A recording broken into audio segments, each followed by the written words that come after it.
Over the years, national teams in various sporting disciplines in Zambia have been recording poor results at various international sports events. This has been attributed to inadequate preparations. Others in the sector have attributed this to limited support towards junior sports development in the country. On this week's edition of News In Depth, we look at sports development in Zambia with particular focus on sports development in schools. I'm your host, Masauso Mukwayaya. Stay tuned.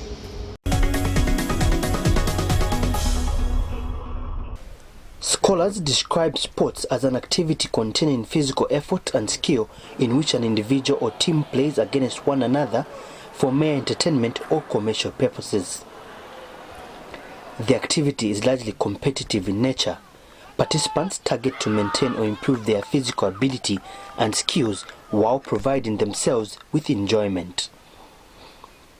And in some cases, sports is taken as entertainment for spectators.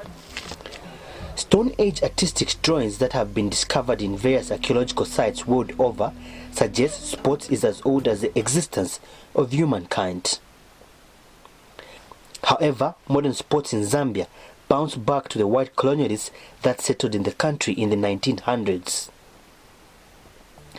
Even so, sports activities were restricted to white settlers. Only black descendants in the Copper Belt's basking and sprawling mining suburbs had access to sports facilities that are said to have been built and paved from copper sales. Zambia Consolidated Copper Mines ZCCM is credited for supporting sporting activities on the Copper Belt. Perhaps this is why the titans in Zambian sports all trace their amateur sports life to the Copper Belt. The agile sportsman Samuel Matete, who is arguably Zambia's greatest athlete, ran into history by becoming the first African to win gold in the 400 meters hurdles at the 1991 Barcelona Summer Olympics. Matete's success cannot stand without tying it to the Copper Belt. And in football, the Copper Belt has also produced outstanding footballers. For instance, Kalunga, who is a towering figure on the list of Zambia's greatest footballers.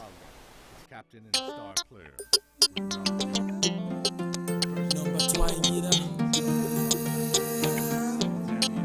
Come on, Zambia.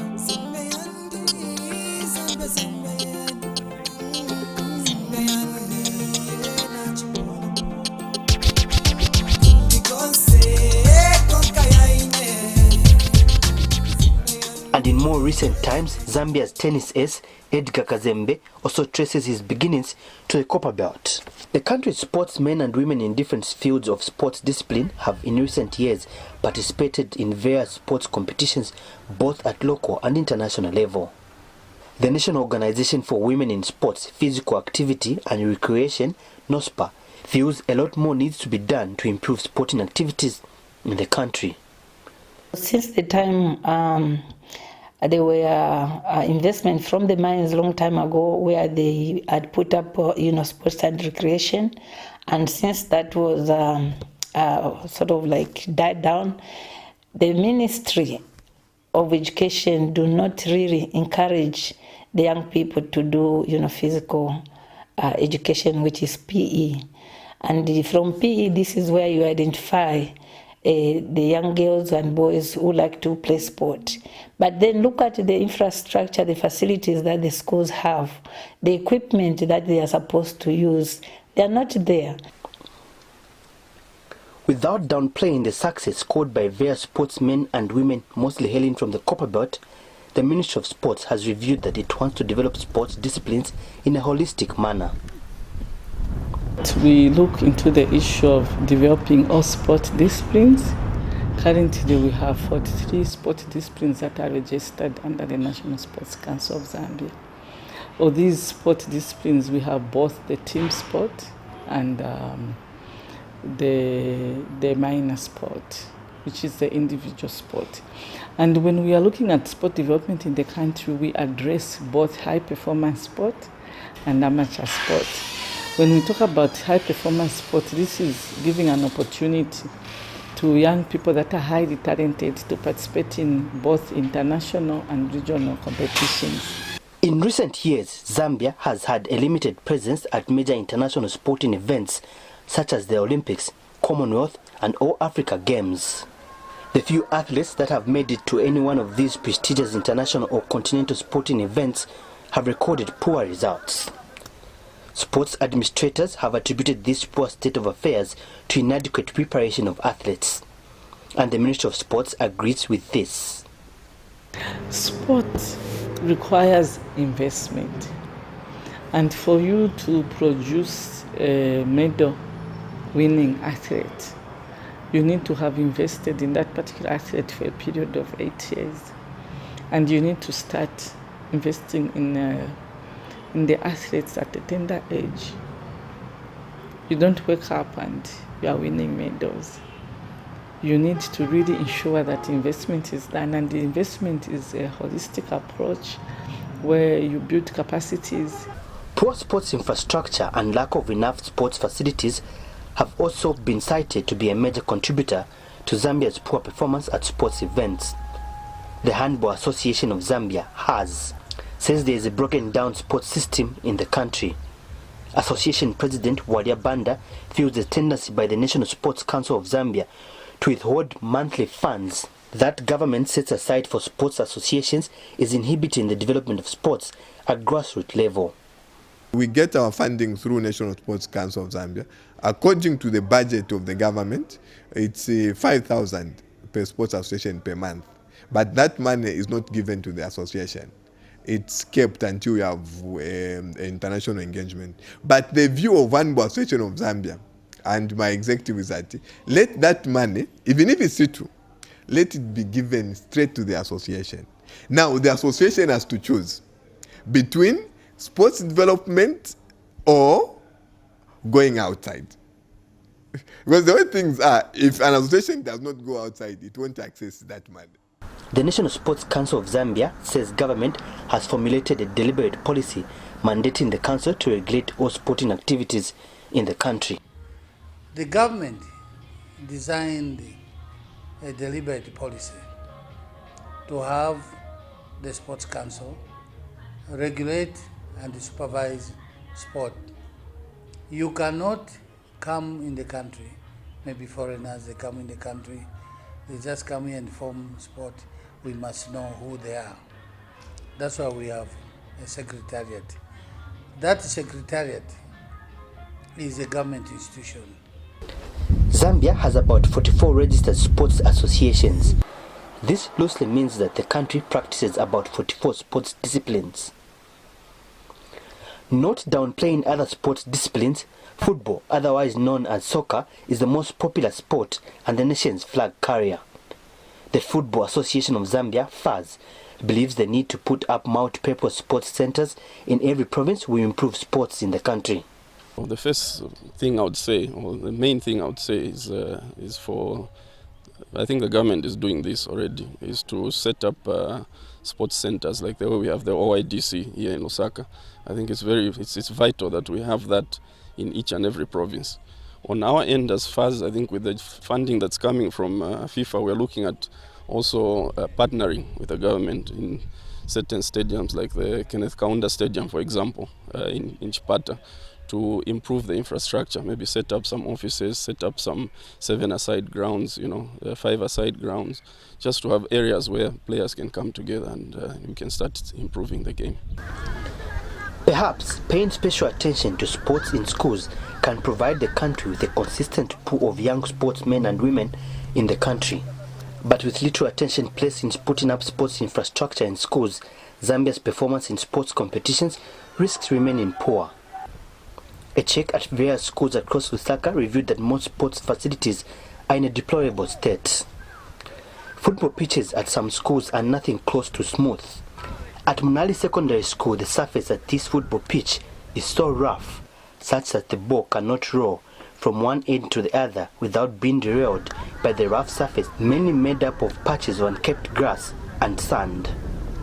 Here, just like at many other schools, the running tracks are surfaced with sand. But those with interest in field and track activities are not shy to showcase their athleticism on the dusty surface even with their bare feet. And the Ministry of General Education is fully aware of the dilapidated sports infrastructure in schools. Let me acknowledge first of all to say yes, especially the old schools in terms of sporting infrastructure, they have been bad. But with the new schools that we have built, it's more or less like a comprehensive composition of sporting fields and the like. We are not forgetting that aspect. Now, going forward, our district's education board sector and the school heads should check that route of looking at how best can renovate one or two, like a basketball court, long tennis, football pitch. These are manageable, they can manage. I think we have not done well in that area. As we see, these are some of the things that as we develop sport, there must be facilities first in place. I think that's the route we'll take. And I'm not saying it because it's on camera. That's how it should be done. Tukombe has also challenged school managers to rehabilitate sports facilities that are in deplorable state at their schools. Baoleni United Sports Academy is a youth-led non-governmental organization that uses sports as a tool for social change. Authorities here feel sports in schools is struggling because young people are not consulted on how best the trade can be improved. Are the young people that are participating in sports like engaged? Do we go to consult to ask them how they want sport to be run, for instance, how we want them to be participating in those areas? So if it starts from a participant, then the people like us, then also the major stakeholders, then we sit, then we can, I think, come up with a good solution to run or improve sport in our country. However, the Ministry of General Education has a plan. The ministry is currently reviewing documentation that will, among other things, see the improvement of sports administration in schools. The ministry has engaged a consultant who is working on quality PE assurance document.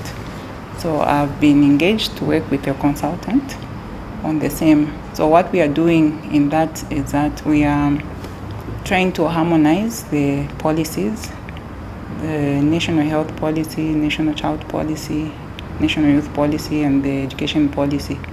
Our revised curriculum has taken into account various curriculum subjects which will develop the individual and help them be useful members of society and contribute to the income of the nation. So among these subjects which we have considered for the current curriculum, if you heard about the curriculum, we have a two-tier system at secondary level. One is academic and one is practical. So one of the practical subjects we have considered for the two-tier system is physical education and sports. So schools have been asked to identify which pathway they want to take. Some schools have identified PE and sport. Chelston High School in Lusaka is one of the many schools in the country that have adopted the physical education and sports pathways. Here, the school is already recording tremendous success in physical education and sports. The school boasts of a record of 98% average pass rate in all physical education exams that have been written so far. This is despite the school's sports facilities being in a deplorable state. We started with the grade 9's exams, which we did very well. The first grade 9's that wrote PE exam got 99%. The second one, which was last year, we got 98. And we also have the first grade 12s who wrote the first ever grade 12 paper in PE last year, and the results are out and we are doing very, very well. Physical education is very, very important, not only to those who are involved in sport, but even those who are not even taking part. It's part of our healthy. We need to be fit at the end of the day. Joseph Zulu is a pupil here. His desire is to continue with sports even after he leaves school. Like for volleyball, the challenges that we face, maybe we might not have the proper like sneakers, and if you see this ground is kind of rough, my appeal would be to polish this ground so that we we can train. We can be more efficient when it comes to practices. Other pupils at the school also shared Zulu's sentiments. Yes, I would like to play in future, but the fact is that this school, they have to improve the equipment and other things that we have. Like for uniforms, we don't have uniforms like a full uniform. Even the ground is not like stable for playing native, so we need something much more. So the government has to do something about it. Yeah, they can just help us in some things that we don't have. Yes, such as balls and jerseys and all sorts of stuff like it. Patrick Mulenga is a physical education teacher at the school. He says sports in schools should be encouraged because the future of all national sports teams lies in young men and women who are currently in schools. Examples of the internationals that we have, like for example Kalunga himself. Look at Cristiano Ronaldo. These guys are doing very fine. But because of sport and because of the skill they have, they are able to take care of their lives as well as their families. So it's very, very important also to look at sports in that aspect. Arthur Sikapizya is a guidance teacher at NOWSPAR Secondary School. He has been guiding pupils on career choices for the last 20 years. He has called on parents not to discourage their children who may show an interest to develop a career in sports. The way the government has done now, they've put pathways whereby they are promoting, if it's a PE, it is now examinable, whereby each and every pupil who is participating in PE writes the exam at the end of the day. So you find that, so those who had that potential or hidden sports talent, it will come out, and then at a later stage, they'll reach very far. The Handball Association of Zambia has its suggestions. The association says a percentage of academic scholarships that are given to learners who wish to pursue higher education at the University of Zambia and the Copperbelt University should be given to young people who mix sports and academic excellence. So if the government also can give scholarship through National Sports Council, through the Ministry of Youth and Sport, to deserving athletes, not only in football, but also in handball, we have got a very good under-20 national team. Basketball is a very good national under-20 national team. So that they are on scholarship. And now the parent will now encourage participation of our kids because they are benefiting. Unlike the way things are. And that's where we have lost it as a country. We are not motivating. I've never heard of through bursaries committee that we have given sports people this allocation for bursaries. The importance of sports in schools has been extended to the forthcoming Total Under-20 Africa Football Cup of Nations, which Zambia is hosting. Africa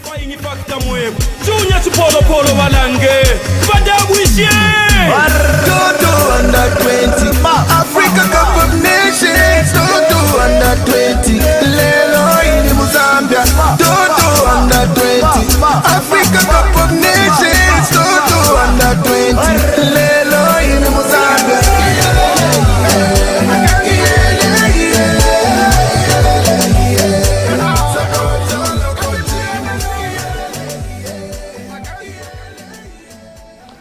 First Committee member Ali Kawanu says all players who are currently representing the country at the Junior Continental Competition all trace their roots to school football. Almost every player played for their school. If you look at all the players that are there, they might have been in league teams, but they played for their school.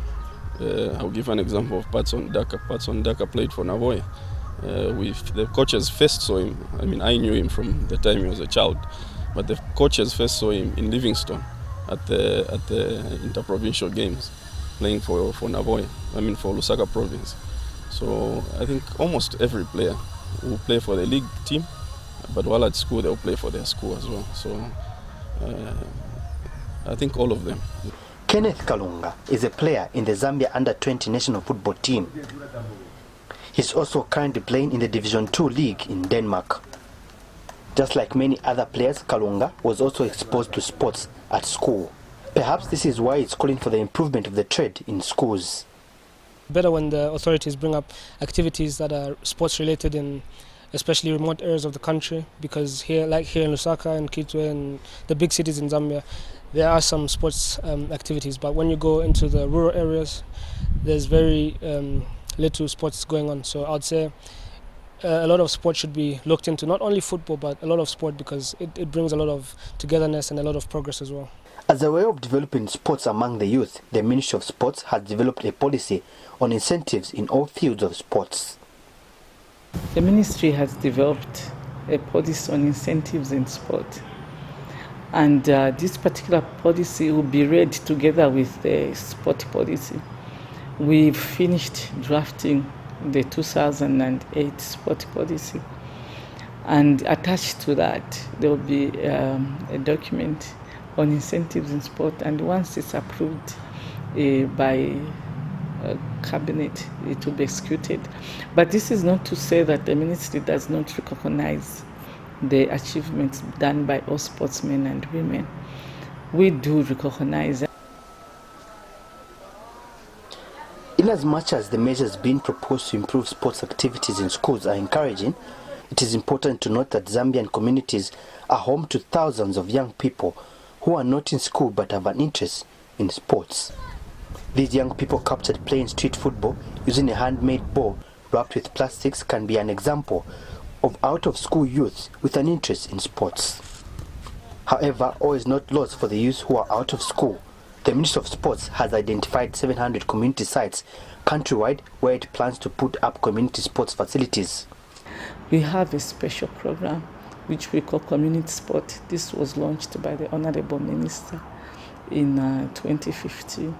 Under Community Sport, we are looking at all those open spaces in our various communities which we are going to rehabilitate. So far, we've identified 700 safe spaces, and we've already procured sports equipment for these particular safe spaces, which we'll begin distributing in the first quarter of 2017.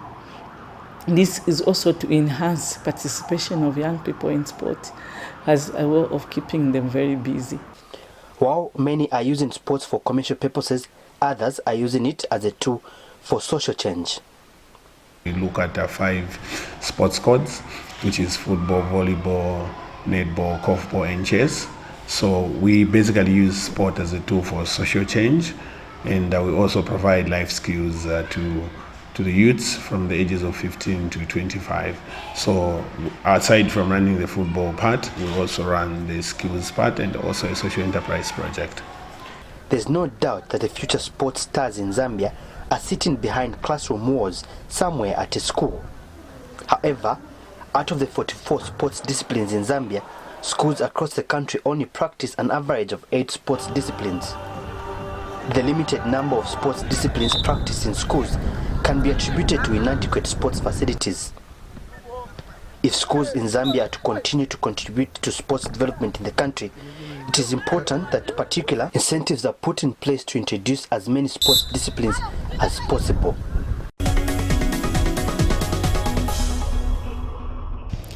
Here is where we come to the end of this week's edition of News in Depth, where we were looking at sports development in Zambia with particular focus on sports development in schools. We value your viewership so much. Be sure to join us next week for yet another interesting edition of News in Depth. I have been your host, Masauso Mkwayaya.